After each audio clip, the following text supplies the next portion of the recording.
Hello guys, ഇന്നലെ എൻ്റെ best friend വീട്ടിൽ വന്നിട്ടുണ്ടായിരുന്നേ കുഞ്ഞാവേനെ കാണാൻ. ഞങ്ങളുടെ ഫ്രണ്ട്ഷിപ്പിന് ഏകദേശം ഒരു 10 വർഷത്തോളം പഴക്കമുണ്ട്. ഞാൻ ഡയാലിസിസിന് അഡ്മിഷൻ എടുക്കാൻ കോയമ്പത്തൂർ പോയപ്പോൾ അവിടെ വെച്ച് കിട്ടിയതാണ് കേട്ടോ ഈ മുതലിന്. അന്ന് തൊട്ട് ഞാൻ കൂടെ കൂട്ടിയതാണ്. ഞാൻ കോയമ്പത്തൂർ കോളേജിൽ അഡ്മിഷൻ എടുക്കുന്ന സമയത്ത് അവിടെ വന്നിരിക്കുന്നതെല്ലാം തമിഴ്. അപ്പോൾ നമുക്ക് തമിഴ് അത്ര പിടിയില്ലായിരുന്നു ആ സമയത്ത്. അപ്പോഴാണ് അമ്മയുടെ അടുത്ത് ഒരു ആൻറ്റി വന്ന് ചോദിച്ചത്, നിങ്ങൾ മലയാളിയാണോ എന്ന്. അപ്പോൾ ഞങ്ങൾ പറഞ്ഞു, ആ ഞങ്ങൾ മലയാളിയാണ്.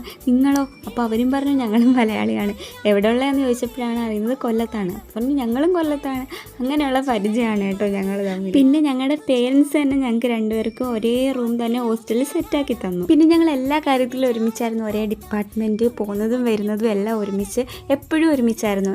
ഞങ്ങൾ രണ്ടുപേരും മാത്രമല്ല കേട്ടോ, ഇവള് ടിൻസാണ്, ഇവൾക്കൊരു ബ്രദർ കൂടിയുണ്ട്. അപ്പോൾ ഞങ്ങൾ 3 പേരുമാണ് എപ്പോഴും പോകുന്നതും വരുന്നതും എല്ലാം. ഞങ്ങളുടെ ഫാമിലീസ് തമ്മിലും ഇതേപോലെ തന്നെയാണ് കേട്ടോ, നല്ല ബോണ്ടിങ് ആണ്. ഇവളുടെ കല്യാണം കഴിഞ്ഞ ശേഷമാണ് കുറച്ചൊന്നും ഗ്യാപ്പ് വന്നത്. കാരണം ഇവളിപ്പോൾ എറണാകുളത്താണ് താമസിക്കുന്നത്. ഇപ്പോൾ അവളുടെ വീട്ടിലോട്ട് പോകുന്ന വഴിക്ക് എൻ്റെ വീട്ടിൽ കയറിയതാണ്. ഇവളിപ്പോൾ എറണാകുളത്ത് ആയതുകൊണ്ട് തന്നെ ഇപ്പം ഞങ്ങൾ തമ്മിൽ കണ്ടിട്ട് 1 വർഷമായി കാണും. പിന്നെ ഇപ്പോഴാണ് കേട്ടോ കാണുന്നത്. ഈ കൂടെ ഇരിക്കുന്നതാണ് കേട്ടോ അവളുടെ ചേട്ടൻ. കൂടെ മമ്മിയും പിന്നെ അവളുടെ ഒരു ആൻറ്റിയും കൂടെ വന്നിട്ടുണ്ടായിരുന്നു. പിന്നെ എല്ലാവർക്കും നമ്മൾ ചായയും കടിയൊക്കെ കൊടുത്തിട്ടുണ്ടായിരുന്നേ. പിന്നെ അതൊക്കെ കഴിച്ചു. പിന്നെ ഞങ്ങൾ കുറച്ച് സെൽഫീസ് ഒക്കെ എടുത്തു.